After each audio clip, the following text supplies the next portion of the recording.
हाँ जी। हाँ, और क्या लगता है? जब मॉर्निंग में मेडिटेशन करते हैं तो हम्म, थोड़े दिनों से ऐसे लग रहा है कि हार्ट में कुछ पैल्पिटेशन या कुछ हार्ट में कुछ अजीब सी फीलिंग होती है। पता हम्म, नहीं चलता क्या है। हम्म। ये भी इसीलिए है, मतलब हमारे डीपर लेवल पे जो कोहेरेंस लेवल है, कोहेरेंस होता है।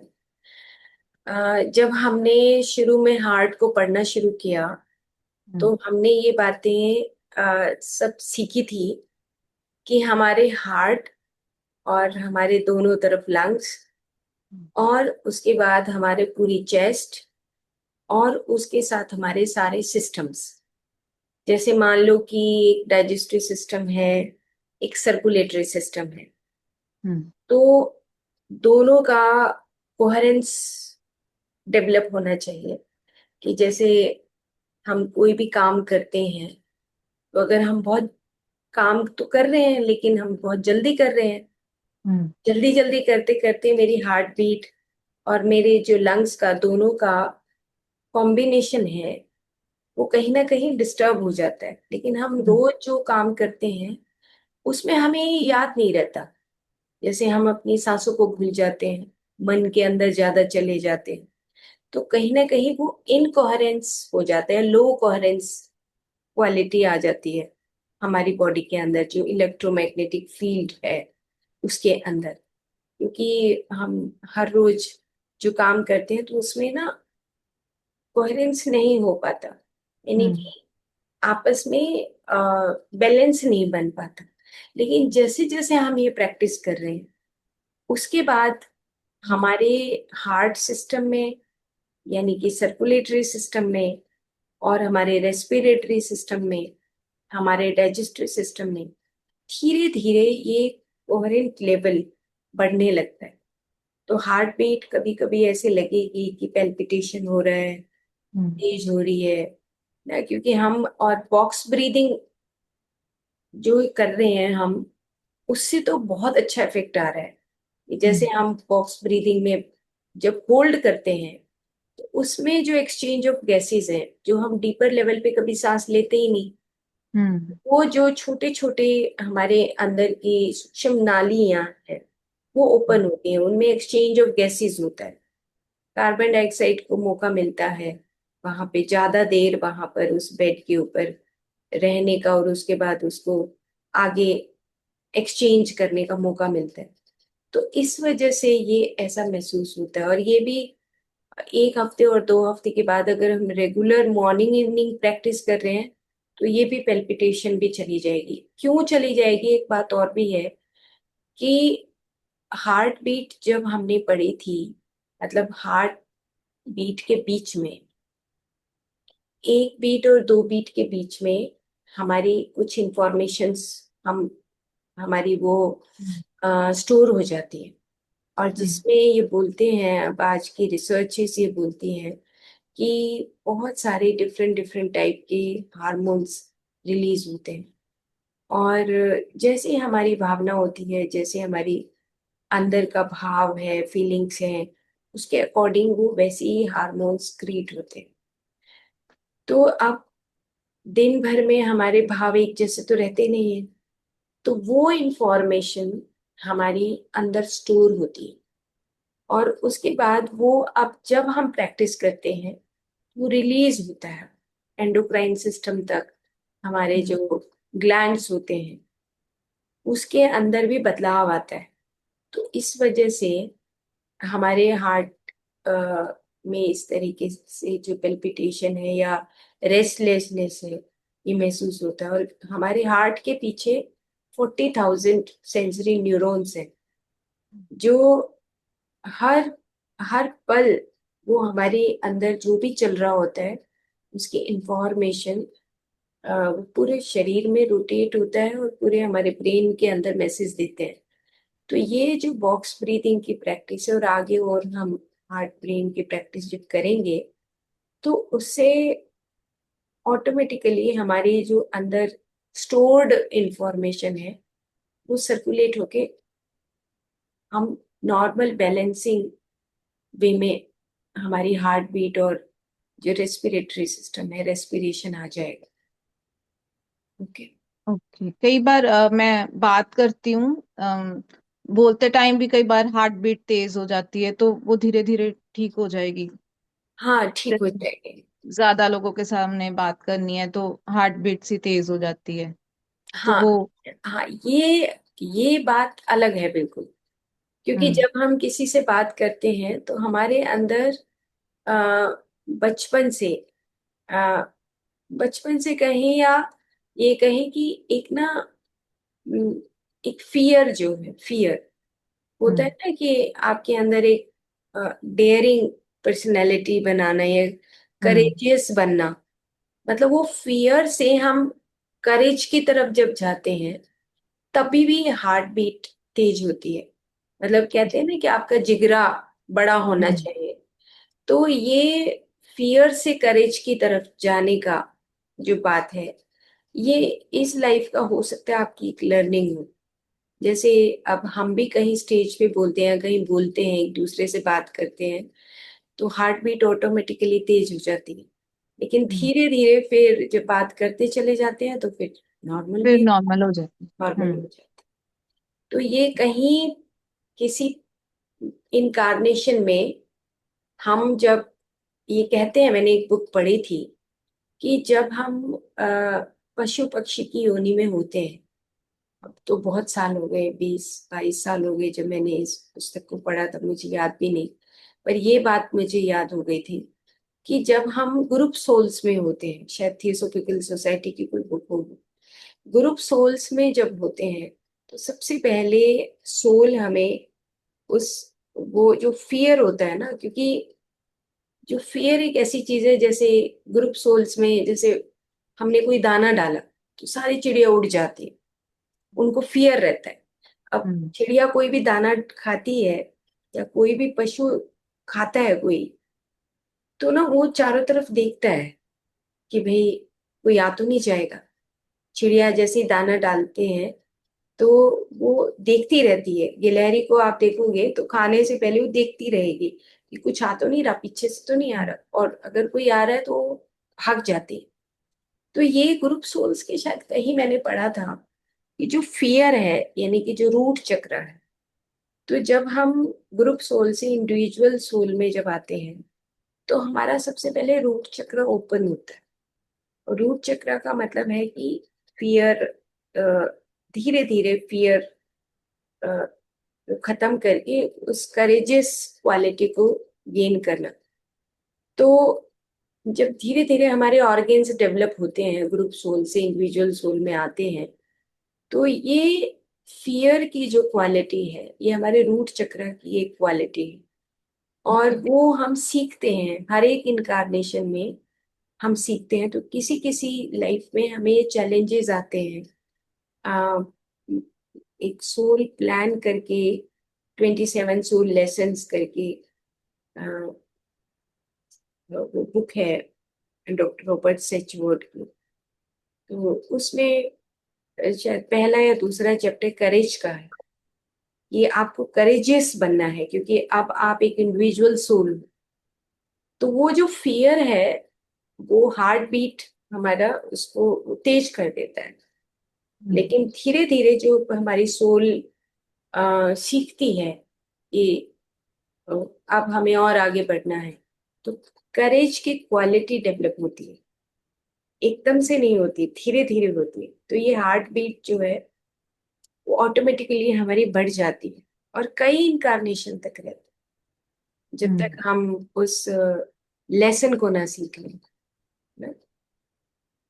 और कई बार बैठे बैठे मेडिटेशन में लेग्स भी रेस्टलेस हो जाती हैं, वो हाँ, भी इसके कारण। नहीं, ये वो इसके कारण नहीं। लेग्स रेस्टलेस होने का मतलब कहीं ना कहीं आपके जो एनर्जी फ्लो है वो वीक है। और जब रेस्टलेस होने लगे मेडिटेशन में, तो इट मीन्स वहां पे वो ऊर्जा का प्रवाह जाने लग रहा है, पहुंच हम्म। रहा है। तो जैसे बेचैन हो जाए तो एक दो राउंड लो आप, उठ जाओ हम्म। मेडिटेशन से, क्योंकि रुका भी नहीं जाएगा तो हम्म। बेचैनी लग जाती है। उसके बाद फिर से बैठ जाओ।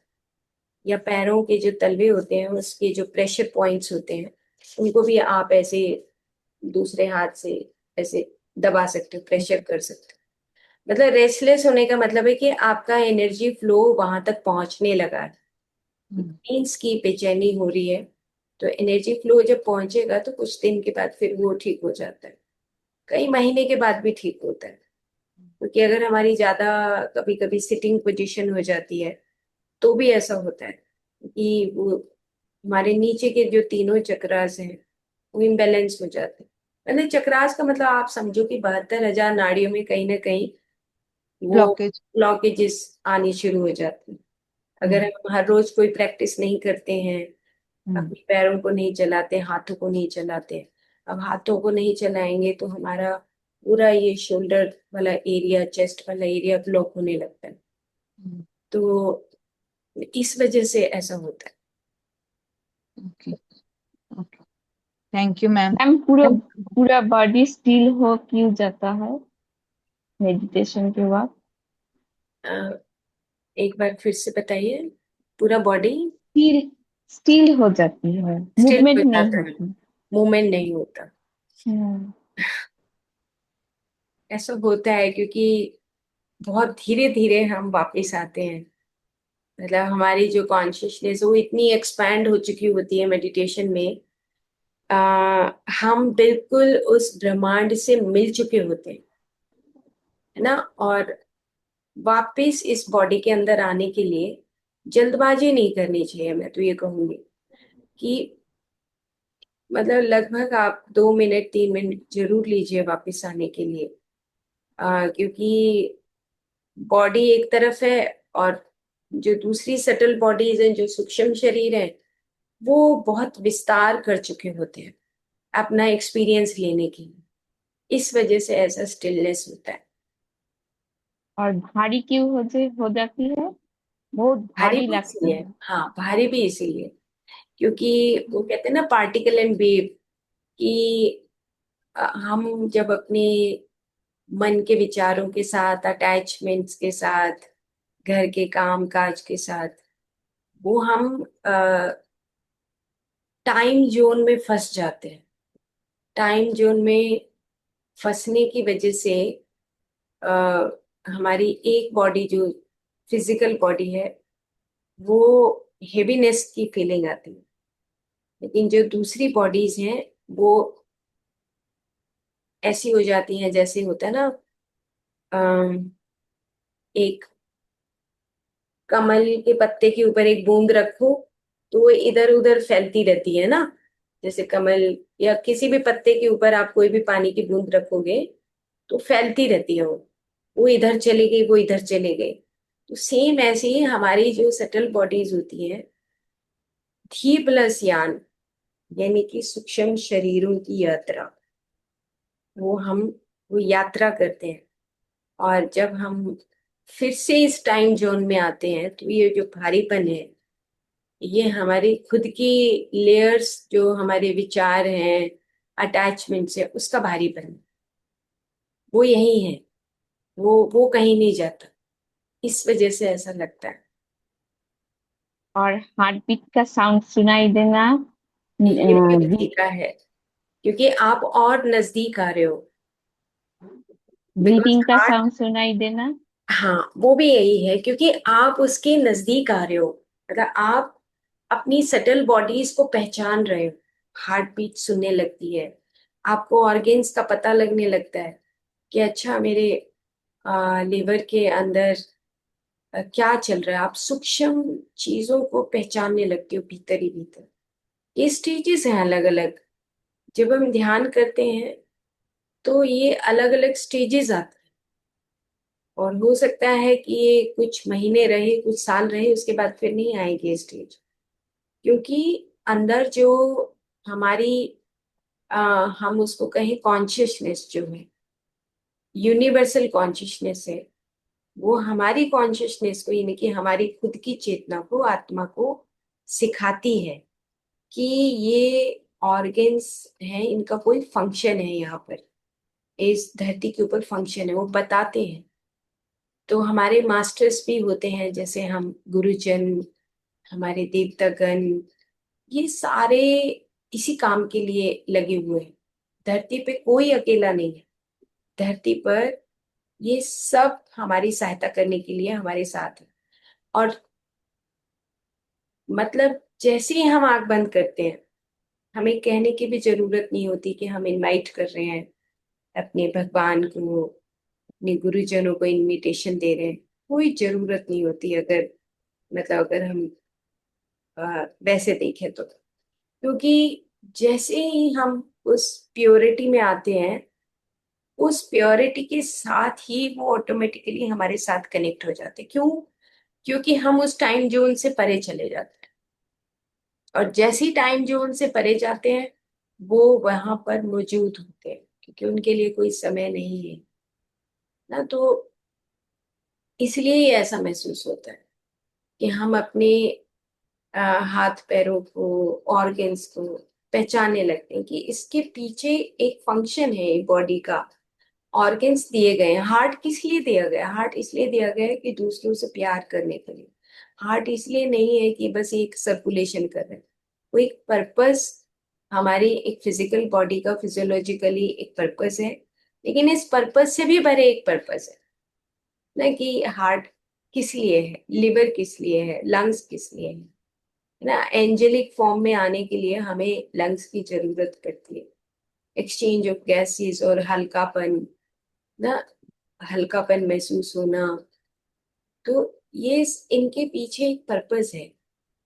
और उस पर्पस को पहचानने के लिए हमें, हमारे मास्टर्स 24 घंटे लगे रहते हैं। अगर हम प्योर स्टेट में होते हैं तो हम कोई भी काम करते हैं तो हमारे साथ हमेशा आ, कोई ना कोई ऐसे हमारे मास्टर, मतलब जो गुरु हैं, वो हमारे साथ रहते हैं। जो हमारे हेल्पर्स होते हैं, इसको हम हेल्पर्स भी बोल सकते हैं। तो वो हमारे साथ होते हैं और वो बताते हैं कि तुम ये हाथ भी हिला रहे हो, इसका कोई पर्पस दिया गया है। और अगर हम कोई कुछ गलत भी करते हैं तो वो पर्पस उसी वक्त हमें बताया जाता है कि तुम्हारा ये पर्पस नहीं था, तुमने गलत किया है ना। इसीलिए हम मेडिटेशन में जब बैठते हैं तो फिर उसके जरिए हमें पता लगता है कि एक हमारा बॉडी यहाँ पे निर्मित होने का एक पर्पस दिया गया था। इसीलिए ऐसा महसूस होता है। ओके। और मूलाधार चक्र में पेन, उसका ऊपर चक्र में पेन, और नाभि के आसपास कुछ होने का एहसास, वो भी इसलिए होता है। भी इसीलिए है क्योंकि मूला चक्रास देखो, दादा आपने चक्र बोला किसी ने भी, तो समझ लो आप अपने प्राणमय कोश में की बात कर रहे हो। प्राणमय कोश का मतलब ये है कि आपका एनर्जी बॉडी है, फीलिंग्स वाली बॉडी। प्राण मतलब फीलिंग्स। और उसमें अगर हमारी फीलिंग्स कहीं ऐसी हैं कि दुख की फीलिंग है, खुशी की फीलिंग है, विचार की बात नहीं कर रही हूँ, विचार अलग है बिल्कुल। विचार बिल्कुल अलग, फीलिंग अलग है। फीलिंग में कोई भाषा नहीं होती। तो आप नाराज होके बैठ जाओ रूठ के, तो बैठे हुए दूसरा व्यक्ति देखेगा कि भाई ये तो नाराज। That feeling is relates with pranamaya kosha, प्राण के साथ। क्योंकि हमारा प्राण उस वक्त नॉर्मल नहीं होता, बैलेंस नहीं होता।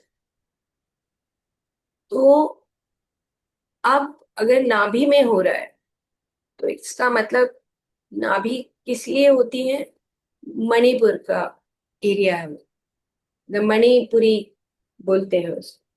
तो अब उस पुरी में ईगो वास करता है। लिटिल बिट भी अगर हम कहीं अडिग हैं, कहीं कुछ हमारे रोजमर्रा की जिंदगी में कहीं ना कहीं हम प्रभावित हो रहे हैं किसी दूसरे व्यक्ति के साथ, उसने ऐसा कैसे कहा, उसने ऐसा क्यों किया, तो मेरी नाभि के चारों तरफ वो परिवर्तन शुरू हो जाता है।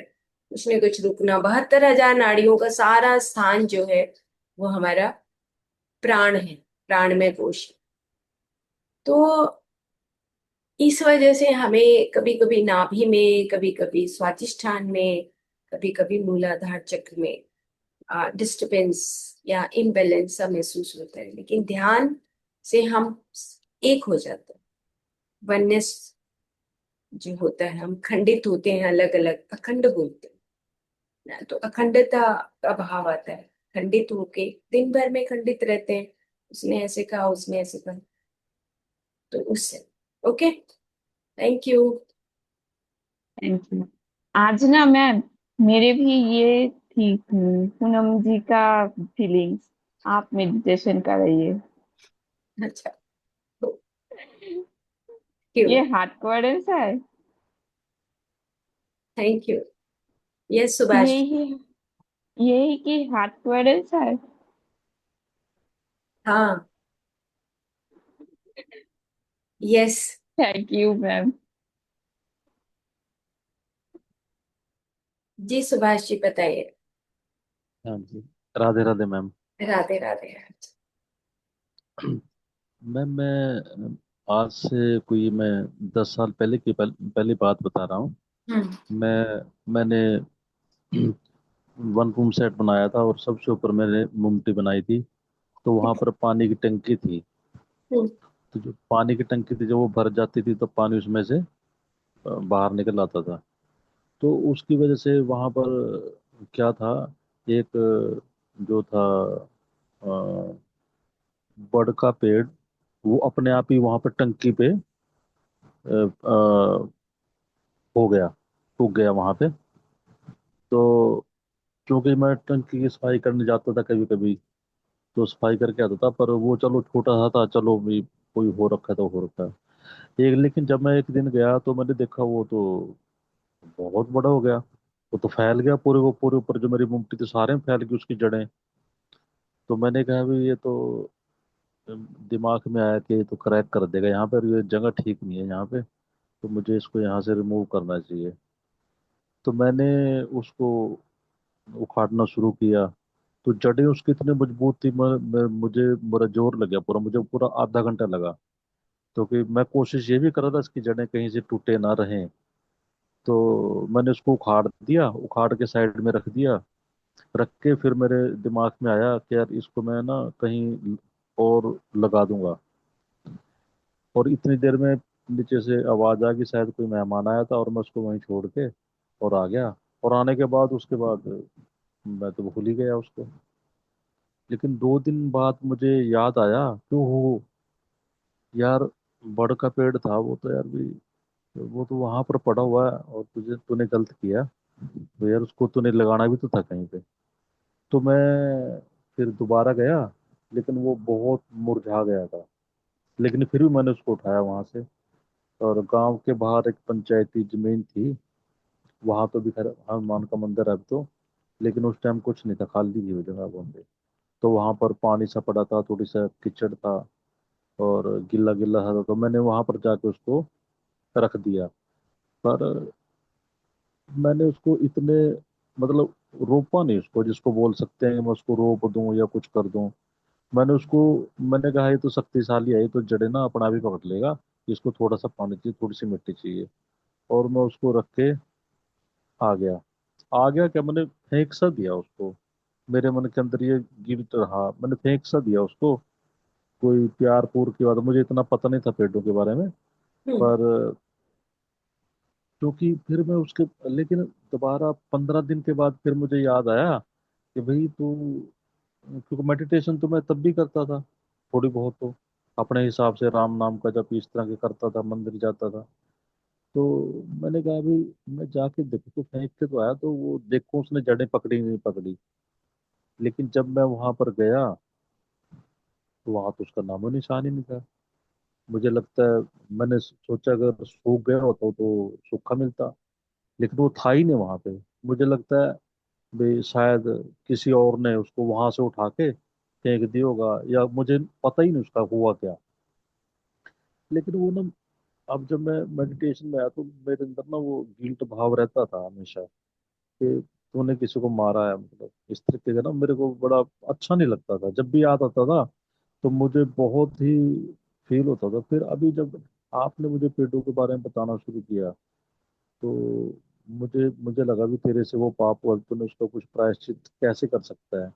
तो मैं नर्सरी में गया, मैंने वहां से वट वृक्ष लिया, छोटा सा वट वृक्ष, उसके ऊपर सिर्फ एक एक पत्ता था। और मैं पूरे भाव के साथ, और मैं पूरे परिवार को लेके गया साथ में, बच्चे भी गए थे और मिसेज भी गई थी और मैं भी गया था।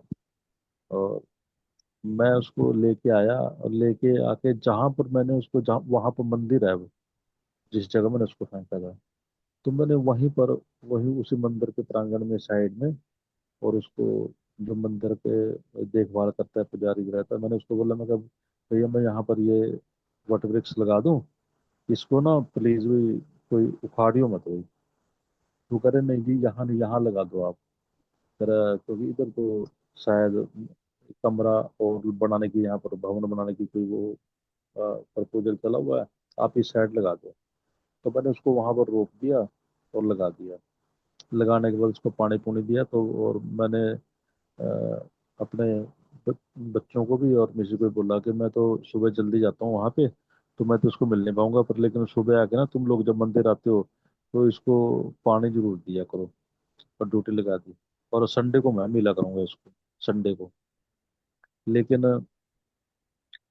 तो जब 2 दिन तो मैं गया नहीं, तो खैर मिसेज उसको पानी दे आती थी, तो मेरे बेटे जब तो वो भी दे आता था।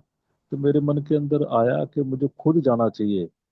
मुझे ना एक अट्रैक्शन सी होती थी कि यार मैं, तू तू क्यों नहीं गया, मुझे लगता वो अंदर से आया, मुझे शायद वो बुला रहा है मुझे वो, कि भाई तू मेरे को लगा के चला गया और तू आया नहीं।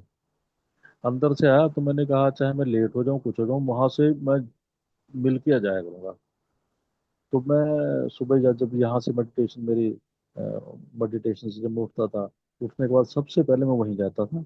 वहाँ जाके और मैंने उसको पानी देना शुरू किया, और पानी देना शुरू किया, उसको नहलाना भी शुरू किया। उस पे एक पत्ता था।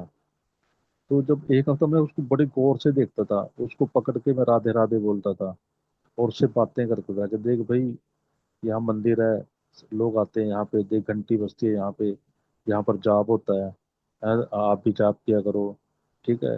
और मैं तेरे से प्यार करता हूँ, मेरा परिवार भी पे बहुत प्यार करता है, और तू, मैं तेरे को बड़ा देखना चाहता हूँ, और तू जल्दी से बड़ा हो जाए। मैं हर रोज बात करता था। हफ्ते बाद वो जो एक पत्ता था, उसमें पहली बार एक छोटा सा पत्ता निकला। और जब मैं गया और मैंने उसको देखा, मैं वहीं बस मतलब वज्रासन में बैठ के ना, मैंने उसको पकड़ के, मैं तो रो पड़ा।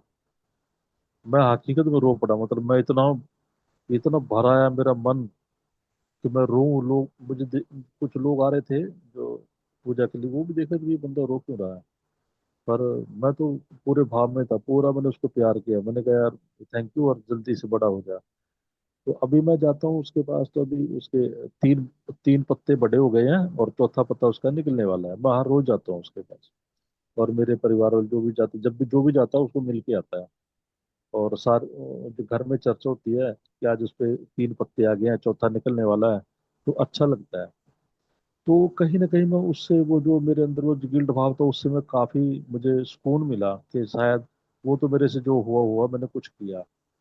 अच्छा, इसी के साथ रिलेट में मैं एक एक चीज और बताऊं। जब मैं पौधों के बारे में आपने बताया, तो मैं पौधों को मैं बड़े गौर से देखने लग गया। उनसे, मतलब उनको हाथ लगाना, स्पर्श करना, और उनको राम राम करने, राधे राधे बोलना। कोई पेड़ हो, जब भी वहां मुझे मिलता है मैं उनको जरूर ऐसे करता हूँ। तो मेरा मेरा जो ऊपर फर्स्ट फ्लोर है, फर्स्ट फ्लोर पे मेरी जो चौखट है, और वहाँ टाइलें लगी हुई हैं, और मिट्टी तो वहां पर है ही नहीं है। और वहां पर मेरी चौखट के बीच से ना एक उसका फूल का पौधा वो निकल आया था। तो मेरी नजर उस पर पड़ी, मैंने कहा यार ये कहाँ से गया, मैंने ये कहाँ से आ गया यहाँ पे, ये तो कैसे आ सकता है यहाँ पे। तो कह रही ये तो आज का है, ये तो ऐसे ही है, तो इसको तो 2 साल हो गए यहाँ पे।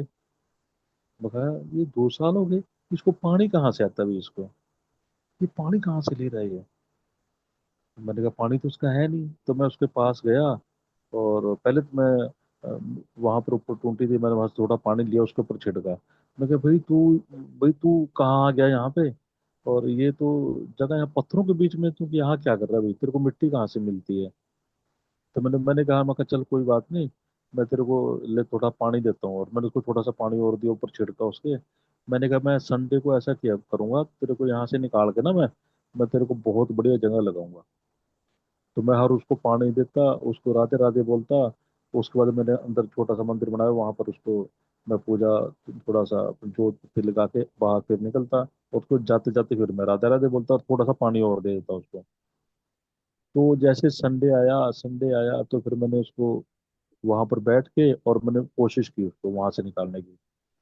और भाई गॉड उसकी जड़ें पता नहीं उसने कहाँ की, मैंने, मेरे जोर लग गया। पर फिर मैंने लगा कर मैं इसको जोर ज्यादा खींचूंगा तो ये तो टूट जाएगा, तो मर ही जाएगा ये तो। फिर मैंने उसको बोला, मगर भाई तू, मुझे लगता है भी शायद तू यहीं पर रहना, अगर तू यहाँ से जाना चाहता है मैं कहीं और, मैं तेरे को लगाऊं तो शायद तू जड़ें छोड़ भी देता, पर तू जड़ें पकड़ के बैठा है। तो मैं तुझे देख, मेरे से पहले ही बहुत पाप हुआ हुआ, तो तुझे तो मैं यहाँ से उखड़ूंगा नहीं अब। क्योंकि अगर आसानी से हो जाता तो मैं तुझे लगा देता, कहीं एक गमला अलग से पड़ा उसमें लगा देता। पर चल कोई बात नहीं, मैं तुझे डेली पानी दिया करूंगा। अब फिर मैंने क्या किया, वहां से अपना वो जो मेरा जो टुंटी का पाइप था वहां लगा के मैं उसके ऊपर, मैं 4-5 मिनट उसके ऊपर हाथ से पकड़ के उसके ऊपर पानी, मतलब मैंने उसको नहलाना पूरा, राधे राधे बोलना और उसको नहलाना। और उसके 3-4 दिन बाद मैंने क्या देखा, उस पे फूल आ गया, एक फूल निकला। मैं तो फिर पकड़ के, मैं तो हैरान हो गया, मैं कहा भाई तू तो फूल देने लग गया। बट तू फूल यार, तेरे अंदर इतनी पावर है, तू फूल देता है भाई, वो कमाल है। मैंने उसको उसकी फूल को पकड़ के मैंने निहेल किया उसको, मैं कहा वाह भाई कमाल की बात है तेरी तो। और अभी जब देखूंगा मैं उस पे एक नहीं, उस पे 4-5 फूलों से लदा पड़ा है वो, फूलों से लदा पड़ा। और मैं हर रोज उसके जो है ना वो चौखट, अब मुझे ये नहीं पता कि मैं उसके साथ सही कर रहा हूँ कि गलत कर रहा हूँ, कि मैं उसको वहीं छोड़ रहा हूँ। तो मैं उखेड़ उसको सकता नहीं, मेरी इतनी पावर नहीं है। मैं उसको उखेड़ूं तो वो कहीं मर ना जाए, और वो मेरे अंदर फिर वो बहुत ज्यादा गिल्ट भाव रहेगा। तो मैं तो जो पानी है ना वो लेके जितना मैं उसके ऊपर जितनी देर तक उसको नहला सकता हूँ पूरा, और राधे राधे बोल सकता हूँ उतना उतना करता हूँ डेली में। ये था मैम। बहुत अच्छा, क्योंकि आप उस कॉन्शियसनेस से ही तो बात कर रहे हो। अगर कोई आपके वहां पे कोई नुकसान नहीं है तो आपकी कनेक्टिविटी उसके साथ बनी हुई है, तो ठीक है, वो अपने आप ही चला जाएगा। उसी को, उसको ये मैसेज आप दे सकते हो कि अगर तुझे लगता है, जैसे आप कह ही रहे हो कि जी, अगर वो अपने आप ही चला जाएगा, अगर वो आपके हार्ट की जो वॉइस है उसको वो समझ जाएगा कि अगर यहाँ से जाना है तो खुद ही चला जाएगा, सूझ जाएगा वो। ठीक ठीक, ठीक है मैम, ठीक। लेकिन बहुत अच्छा एक्सपीरियंस आपने, मैं तो खुद आंख में पानी आ गया, क्योंकि रोज अब मैं, पेड़ के साथ रहते हैं तो मतलब ऐसा होता है कि कोई पौधा ना, जैसे पत्ता अगर सूख जाए, गर्मी है ना, तो अंदर से आता है कि भाई इसको या तो पानी नहीं मिला या प्यार नहीं मिला, कुछ ना कुछ तो गड़बड़ है ना? ये तो फिर मैं को एक बात और बताऊं, जब आपने मुझे बताया पेड़ों के बारे में, मुझे दीवानगी सी हो गई है पेड़ों के प्रति ना, दीवानगी सी बोलूंगा मैं उसको। मैं भी अपने, मेरे गांव में एक दोस्त है बलविंदर गोगड़ा, तो वो थोड़ा सा बीमार था, मैं उसका पता लेने गया। तो जैसे मैं उसके घर में एंट्री हो गया ना, मुझे आवाज सी आई, जैसे मुझे कोई किसी ने बुलाया। तो मैंने थोड़ा साइड में देखा, मैंने देखा उनके वहां पर बाहर एक गमले में और एक वो पौधा लगा हुआ है, और वो तो सूखा पड़ा उसका उसमें तो पानी है ही नहीं बिल्कुल भी, और वो ऊपर मिट्टी लगी हुई है उसकी। मैंने कहा अच्छा भाई तू भी ला रहा था? तो मैंने आवाज दी, मैं कहा बलविंदर, बलविंदर। तो आज आजा भैया अंदर आजा। मैं कहा अंदर नहीं भैया, पानी, भैया एक पानी का मुझे जग दे दो। तो वो कह रहा पानी का अंदर पिलाएंगे ना पानी तो। मैं कहा भाई मेरे को तो अंदर पिला देगा तू, पर ये जो तूने यहाँ पर ये पेड़ लगाया हुआ है, ये रेस्पॉन्सिबिलिटी आपकी बनती है, ये चल भी नहीं सकता, और इसकी इसकी आवाज़ तुम सुनते नहीं, लेकिन मैंने सुन ली है। भाई मैं तो घर के अंदर तब आऊंगा, मुझे तो पहले बाहर पानी का जग दे। तो वो कह रहा है इसके साइड में टूंटी लगी हुई है बाहर। तो मैं गया, मैंने वहां पर अपना वो पड़ा था वहां पे, एक मग पड़ा था, मैंने वो लिया और मैंने उसको पूरा पूरा पानी पानी से भर दिया। और उस पानी से मैंने उसको पूरा नहलाया, उसको उसके पत्ते पत्ते बिल्कुल साफ कर दिए। और मैंने उसको बोला, मगर भाई देख तू यहाँ पर था, मैंने कहा ना जो तो ये ओनर है, इनके घर के मालिक जो है, मैंने को सबको बोल के जाऊंगा कि तुझे ये डेली पानी दिया करेंगे। तो फिर मैं अंदर गया, फिर मैंने उनको उनकी मिसेज को बुलाया। मगर देखो बाहर आओ, मैं कहा तुम लोग, मगर देखो ये पौधा तुम्हारे घर के यहीं लगा है, और ये रिस्पॉन्सिबिलिटी आप लोगों की बनती है, या तो लगाना नहीं था, अगर लगाया तो इसको पानी आपने देना है। क्योंकि देखो अगर ये जानवर जानवर चल भी सकता है, पक्षी भी उड़ सकता है, ये तो चल नहीं सकता ना, ये तो यहाँ ये समाधि में खड़ा है, ये तप कर रहा है, और एक तपस्वी को आप लोग प्यासा मार रहे हो, और ये सूखा पड़ा था। तो वो करे नहीं नहीं, आज वैसे रह गया होगा जी, मैं रह गया नहीं, मेरी रिक्वेस्ट है, मैं जब भी आऊंगा ना, मुझे ये सूखा नहीं मिलना चाहिए। नहीं तो एक बात याद रखो, मैं फिर मैं आना बंद कर दूंगा, मैं आऊंगा नहीं, मैं कभी नहीं आऊंगा। और मेरी रिक्वेस्ट है, आप इसको पानी दिया करो। करे नहीं नहीं भैया, हम दिया करेंगे, पानी दिया करेंगे। तो ये, अब जब भी जहां भी जाता हूँ, मैं कहीं भी देखता हूँ ना, मैं अपने ऑफिस गया ऑफिस गया तो ऑफिस के सामने वो पार्क पार्क लगाया हुआ है। तो मैं गया, तो मैं तो वो देखा वहां पर वो सूखे पड़े हुए हैं सारे के सारे। अब चूंकि मैं ऑफिस में हूँ, और मैनेजर की मेरी पोस्ट है, अब मैं ये तो है नहीं कि बाल्टी उठा के पानी वहां पर वहां लेकर दूं तो लोग क्या कहेंगे। तो मैंने माली को बुलाया, मैं कहा भाई इधर आ। मैं क्या, मैं कहा भाई तेरी ड्यूटी यहाँ पर लगी है? करे हाँ लगी है। मैंने कभी किसी को आज तक डांटा भी नहीं है, मतलब मैं अपनी पावर का कभी इस्तेमाल भी नहीं किया। तो मैंने कहा देख, मुझे नहीं पता, ये जितने भी पौधे हैं ना यहाँ पर मेरे सामने, आज अभी के अभी इस सबको पहले तो पानी दे, एक बात। और दूसरा, जब भी मैं आया, अगर मैंने किसी दिन भी यहाँ पर ये वो इसको सूखा देख लिया ना, तो भाई तुम्हारे खिलाफ एक्शन हो जाएगा। तो करे नहीं नहीं सर, मैं क्या करूं, वो तो जो है यहाँ पर जो पानी का कनेक्शन है वो इतने बजे 1 घंटे के लिए आता है, और वो बाद में जब मैं पानी देने की कोशिश करता हूँ, वो बाद में होता नहीं पानी यहाँ पे। मैं कहा पानी का अरेंजमेंट मैं करा दूंगा, कोई बात नहीं। मैंने कहा किसकी ड्यूटी है, तो उसने बताई, मैंने उसको फोन किया, मैं कहा भाई ऑफिस में आ जाओ। कह रहे क्या बात हुई भैया? मैं कहा भाई देख, पानी का कनेक्शन यहाँ पर करो, और यहाँ पर पौधों में पानी नहीं आ रहा है। तो वो कह रहा जी हाँ कोई नहीं, कर देंगे जी, कर देंगे कर देंगे, करके उन्होंने टाल सा दिया। लेकिन मैं तो जैसे घर आया संडे को, फिर मैंने माली को फिर फोन किया, ये घर से ही फोन किया। मैं कहा भाई आज पानी दे दिया? वो कह रहे अंकल पानी तो, कह रहे मैंने दे दिया, पर ये अभी कनेक्शन उन्होंने किया नहीं। तो फिर मैं उसके पीछे पड़ गया उनके बंदों के। मैंने कहा भाई कनेक्शन करो इसका। तो वो फिर बाद में वो करा जी, वो जो हमारा जो हमारे जो बड़े जो फोरमैन साहब हैं, आप उनको एक बार बोलो। तो मैंने फिर उसको बुलाया, फोरमैन को मैंने उसको समझाया, मैं कहा भैया, मगर ये जो है ना यहाँ पर ये दिक्कत है, यहाँ पर पानी के कारण जो है, ये माली लोग जो एक्सक्यूज करते हैं कि पानी हम इस करके नहीं दे सकते, क्योंकि पानी की टाइम की बहुत कम है। मगर यहाँ पर 24 आवर पानी रहना चाहिए, ताकि इसके एक्सक्यूज ये ना कर सकें। और मैं फिर अगर ये नहीं करेंगे तो फिर मैं उनके खिलाफ एक्शन लूंगा। और मैंने कहा देखो, मैं आपको एक बात बताता हूँ कि देखो आप भी बाल बच्चेदार हो, मैं भी बाल बच्चेदार हूँ, और हम इस यूनिवर्स से जाएंगे, एक दिन चले जाएंगे। इस यूनिवर्स को हम क्या दे के जा रहे हैं, तेरे अंदर ये भाव नहीं आता? बाकी ये जो पौधे हैं, ये ये हमें हर रोज ऑक्सीजन दे रहे हैं, हरियाली दे रहे हैं, इनको देखने से हमारी आंखें ठीक हो जाती हैं, इतना प्यार दे रहे हैं। और आप हम क्या दे रहे हैं इसको?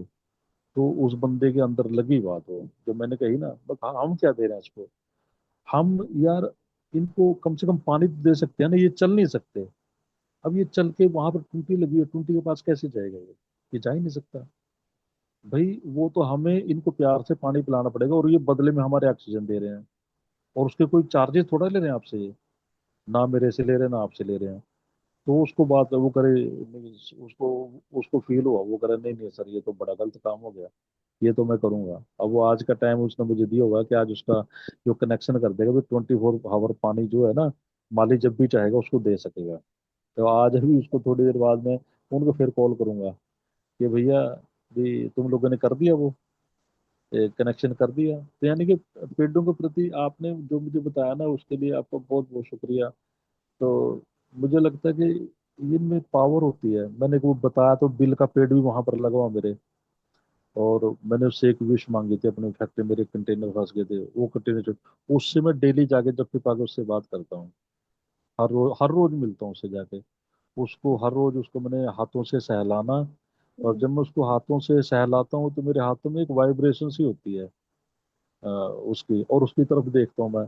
और कल मैंने विश किया उसके पास बैठ के, मैं कहा यार, मैं कहा भाई तेरे ऊपर ये बिल लगे हुए हैं, कच्चे हैं ये, जिस दिन भी कोई पक जाए ना तो मुझे भाई, मुझे, मैं एक बिल लेके जाऊंगा। मैंने मन में कहा है ऐसा, क्योंकि मेरी मिसेज को ना पसंद है पके हुए बिल जो है ना, वो उसको पसंद है बहुत ज्यादा। तो मैंने कहा मैं उसको लेके जाऊंगा, मैं उसको सरप्राइज दूंगा, देख मैं अपने ऑफिस से लेके आया ये। और मैं कल जैसे ही मैं गया ना, तो एक पका हुआ बिल वहां पर उसके नीचे पड़ा हुआ है। तो मैं तो देख के मैं कहा यार गुरु, कल तो मैंने कुछ देखा भी नहीं था, यहाँ कुछ पका हुआ था भी नहीं, और तूने रात ही रात इसको पका भी दिया और नीचे टपका भी दिया। मैं कहा वाह गुरु, मैंने उसको मत्थे से लगाया, और उसको मैं बिल को अपने पॉलिथीन में लेके घर घर लेके आया, और अब मिसेज के सरप्राइज के लिए मैंने रसोई में रख दिया उसको। तो फिर जब मिसेज आई, मैंने कहा मैं देख तेरी सरप्राइज, मैं देख, क्योंकि उसको बिल बहुत ज्यादा पसंद है। तो मैं कहा, ये देख तेरे लेके आओ, ये मेरे वहां से ऑफिस के आगे पेड़ है, उसने मुझे दिया है। मतलब मैंने कहा कि उसने मुझे दिया है, और ये मैं तेरे लिए लेके आया हूँ। ये एक्सपीरियंस था। Thank you so much. Thank you Subhash ji. हाँ ये जी। तो पौधे जो है ना, बात करते हैं। मतलब मेरा भी बहुत गहरा एक्सपीरियंस है इनके साथ। जब हम इनके साथ जुड़ जाते हैं ना, तो फिर हम डिस्कनेक्ट नहीं हो सकते। बहुत अच्छी फीलिंग आती है, बहुत अच्छा। और बहुत सारी चीजें बताते हैं, खुद में ही अंदर से कुछ कुछ बताते रहते हैं। Thank you Subhash ji. जी। Thank you. Thank you, thank you, thank you. हाँ जी। रचना और सबको आत्मंथन। मैम मैं ये पूछना चाह रही थी ना हम्म, कि मेडिटेशन करते हैं तो वो रोटेशन मतलब फील होता है, लेकिन जैसे कल आप करा रहे थे, जब 2-3 मिनट का आपने कराया, उस वक्त बहुत स्मूथली, मतलब जिस तरीके का वो म्यूजिक था, जिस तरीके से आप बोल रहे थे, वो अंदर ही अंदर जैसे टॉर्नेडो होता है ना कि घूमता है नीचे से ऊपर साइड में, हम्म, वैसे ही रोटेशन फील होता है। तो मैं यही पूछ रही थी कि वो ध्यान क्या है, वो ध्यान वाकई में होता है या फिर मैं कहीं जो मतलब किसी भी एक पर्टिकुलर शरीर में मैं चली जाती हूँ, जैसे प्राण में शरीर है, या हम्म, फिर उस तरीके से ऐसा होता है क्या? मैं थोड़ा सा उस चीज को, क्योंकि हम्म, मुझे फील, ऐसा नहीं कि मैं हम्म, सुनने था, हम्म। ध्यान करते वक्त बहुत सुनने में भी चली जाती हूँ, लेकिन वो रोटेशन मतलब कि मैक्सिमम टाइम फील होता है, जैसे म्यूजिक हो या फिर जैसे जैसे, मतलब वो मुझे बहुत खुशी भी देता है, मतलब इतना। तो यही मैं पूछना चाह रही थी आपसे। एक्चुअली क्या होता है कि जब हम मेडिटेशन करते हैं ना, तो हमारी जो बॉडीज होती हैं वो एक्सपीरियंस करती हैं अलग अलग तरह का। और वो एक्सपीरियंस जो होता है ना, वो हमारी सोल देखती है एज ए ऑब्जर्वर। मान लो रोटेशन होना, मान लो शरीर का बड़ा होना दिखना, मान लो हार्ट पल्पेशन दिखना, महसूस होना। तो ये जब रोटेशन होती है, इट मीन्स जैसे हम सब्जी हिलाते हैं ना, तो चीजों को सबको शेक करते हैं, मिलाते हैं। सेम इसी तरीके से हमारी जो अंदर की बॉडीज होती हैं, वो सेपरेट होना सीखती हैं। और जब ये इस तरह का फीलिंग होता है, सेपरेशन हमें सिखाते हैं कि तुम जो है, जैसे होता है ना, सारी पजल्स आके मिलके एक चीज बन जाए ना, छोटी छोटी पजल्स मिलती हैं, और छोटी छोटी पजल्स को खोल दो तो फिर वो बाहर की तरफ चली जाए सारी पजल्स।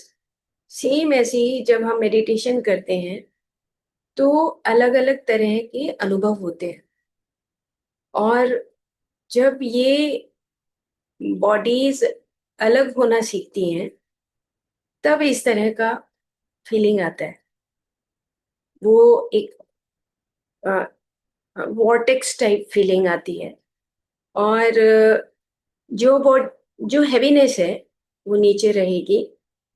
उससे हल्कापन जो है, जैसे पृथ्वी तत्व है, फिर जल तत्व है, अग्नि तत्व है, अग्नि तत्व जब अलग होता है, हमें एक्सपीरियंस होता है, तो बॉडी पूरी ऐसे लगता है कि जल गई हो ना, ऐसे फीलिंग आएगी। और कभी कभी ऐसे लगेगा कि हवा की तरह हम इतने हल्के हो गए कि ऊपर की तरफ ही उठ रहे हैं, है ना। तो ये एक्सपीरियंसेस हैं, और सिर्फ एक्सपीरियंसेस हैं, उसके अलावा कुछ नहीं। ठीक है। और अंदर ही अंदर खुशी भी मिलती है, जैसे आप कह रहे हैं कि एक अंदर ही अंदर अच्छा लगता है। जब बॉडी, एक बॉडी दूसरी बॉडी से जब अलग होती है, तो हम देख भी रहे होते हैं, और कहीं कहीं थोड़ा सा फियर भी होता है, लेकिन अच्छा भी लग रहा होता है कि हम सीख रहे हैं। मतलब कि मेरे साथ एक ऐसा होता है एक्सपीरियंस, हफ्ते 10 दिन में, कि ना पूरी बॉडी के बहुत सारी मैं लेयर्स देखती हूँ। और मुझे ऐसा लगता है कि जब मैं ऐसे हाथ रखा हुआ होता है, तो ये हाथ जो है, इनके अंदर एक करंट जा रहा होता है आपस में, और मैं उसको देख रही होती हूँ। मतलब ये ऐसा करंट होता है कि इतनी तेज ऐसे जा रहा होता है, ऐसे मतलब इतना तेज जा रहा होता है कि उसको बताया नहीं जा सकता, है ना। लेकिन अच्छा लगता है कि ऐसा जो एक्सपीरियंस हो। तो ये एक्सपीरियंसेस है, और इसको एक्सपीरियंस करके ही छोड़ दो। ओके। Thank you. जी मैम। एक्चुअली मुझे लग रहा था कि वो ध्यान वाकई में होता है कि नहीं होता है, लेकिन मुझे बहुत अच्छा भी लगता है, इसीलिए मैंने ध्यान की क्वेश्चन। स्टेजेस हैं अलग अलग, थाउजेंड्स इनफाइनाइट स्टेजेस आएंगे। मतलब एक बार मुझे लगता है कि हमें जो स्पिरिचुअलिटी के 6 प्रिंसिपल्स हैं, उनको हमें जरूर रिवाइज करना चाहिए। तो अगले हफ्ते कोशिश करूंगी कि मैं जो 6 प्रिंसिपल हैं हमारी स्पिरिचुअलिटी के, उसमें ये एक्सपीरियंसेस वाली बात आती है लास्ट में, कि you are made up of with infinite experiences. तो इतने एक्सपीरियंसेस होती हैं, इतनी इनकारनेशंस होती हैं, जब तक हम संपूर्ण परम आत्मा नहीं बन जाते, तब तक हम अनंत तरीकों की एक्सपीरियंसेस में से निकलते हैं, लेकिन उनको पकड़ना नहीं होता। बस सबसे पहला भाव ये होना चाहिए कि मुझे पकड़ना नहीं, जो भी एक्सपीरियंस आया उसको बस एक एक्सपीरियंस करके आगे बढ़ गए, क्योंकि हम उस टाइम जोन में आगे बढ़ रहे हैं, है ना। और फिर एक टाइम ऐसा आता है, जो ये एक्सपीरियंसेस होते हैं हमारी टाइम जोन में नहीं होते हैं, हमें बस याद रहता है कि एक्सपीरियंस आया, हम उस टाइम जोन में नहीं होते हैं उस वक्त ना। तो इसलिए एक्सपीरियंसेस करते रहो और आगे बढ़ते रहो। Okay. Ma'am thank you. Yes ईर्ष्या। इर्शना, नमस्ते मैम, गुड मॉर्निंग। यस, नमस्ते, गुड मॉर्निंग। मैम मैं पिछले कुछ 5-6 साल से मेडिटेशन कर रही हूँ। और शुरुआत में तो मुझे बहुत अच्छा लगता था, फिर बीच में हाईज एंड लोज ऐसे आते थे। अभी मुझे आजकल कुछ कुछ महीनों से बहुत ज्यादा एंजाइटी हो रही है। मतलब मुझे ऐसा लगता है मेडिटेशन करके तो फिर अच्छा फील होना चाहिए, लेकिन मैं पूरे टाइम एंजाइटी में रह रही हूँ, और पूरे टाइम अपने आप को रिमाइंड कर रही हूँ कि कंप्लीट सांस लो। तो ऐसा क्यों हो रहा है? आप क्या करते हैं? मैं होम मेकर हूँ। मेरा बेटा है 10 साल का, तो मैं घर पे ही पूरे टाइम बिजी रहती हूँ, और उसमें भी मैं ऐसा फील होता है मैं सब मैनेज नहीं कर पा रही हूँ, जबकि पहले मैं बहुत अच्छी थी प्लानिंग में, मैनेज मैनेज करने में। जॉब भी करती थी मैं पहले, अभी नहीं कर रही हूँ। और सब कुछ मेरे अकॉर्डिंग ही हो रहा है, फिर भी मैं बहुत एंजाइटी में रह रही हूँ। और मैं मेडिटेशन भी ऑलमोस्ट हर दिन ही करती हूँ। मतलब मैं पूरी कोशिश करती हूँ कि 24 घंटे में एक बार मैं कर लूँ मेडिटेशन, 2 बार भी करती हूँ। लेकिन ये मेरे साथ उल्टा ही हो रहा है, मुझे इतनी ज्यादा एंजाइटी क्यों हो रही है? लेकिन मेडिटेशन से तो नहीं हो रहा होगा ये। मतलब मेडिटेशन करते हुए एंजाइटी हो रही है, या नहीं नहीं, दिन करते हुए भर? नहीं, दिन भर में। हाँ, दिन भर मेडिटेशन के टाइम तो बहुत ही अच्छा फील होता है। अच्छा फील होता है। काफी बार ट्रांस में भी जाती हूँ, कुछ कुछ एक्सपीरियंसेस भी होते हैं मेडिटेशन के वक्त। लेकिन उसके अलावा जो दिन भर में मैं daily day to day life में मैं बहुत ज्यादा एंजाइटी में रह रही हूँ। ये मतलब मेडिटेशन का पार्ट एक अलग हो गया। जो एंजाइटी वाला जो पार्ट है वो हमारे जैसे हमारे चैप्टर्स होते हैं ना, टेस्ट होता है ना चैप्टर्स में, पार्ट हम पढ़ते हैं, पूरी एक बुक है मान लो। अब पहला पहला चैप्टर वो बहुत अच्छा लग रहा है, दूसरा चैप्टर भी अच्छा लग रहा है, अब तीसरा चैप्टर तो बहुत मुश्किल है।